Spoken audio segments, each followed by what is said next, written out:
আমি আজকে আলু দিয়ে কাঁচা আম দিয়ে মাছের টক রান্না করব। মাছগুলো ভালো করে ধুয়ে নিয়েছি, এখন আমি ভাজা করে নেব। আর আম আর আলুগুলো একসাথে কেটে নেব। আর এই মাছটা রৌ মাছ, আমি রৌ মাছ দিয়ে রান্না করব মাছের আঞ্জাটা। আমাদের এখানে মাছের আঞ্জা বলে, আর কেউ মাছের টকও বলে, আমরা আঞ্জা বলি। আমি মাছগুলো পরিষ্কার করে ধুয়ে নিয়েছি, এখন নুন হলুদ দিয়ে ভালো করে মেখে ভাজা করে নেব, হালকা ভাজা করব।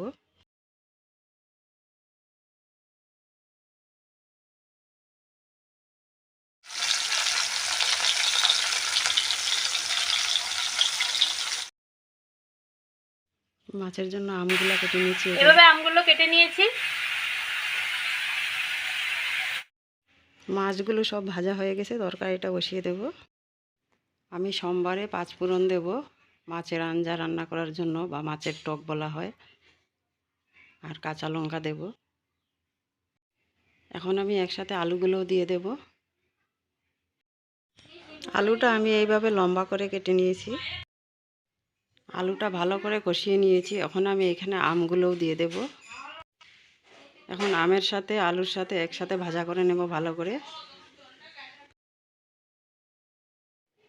আমি জল দিয়ে দিছি, জলটা আমি বেশি করে দিয়েছি যেহেতু এটা আমের টক হবে, আমাদের এখানে আঞ্জা বলে। ঝোলটা ফুটে গেছে, আমি মাছগুলো দিয়ে দিছি।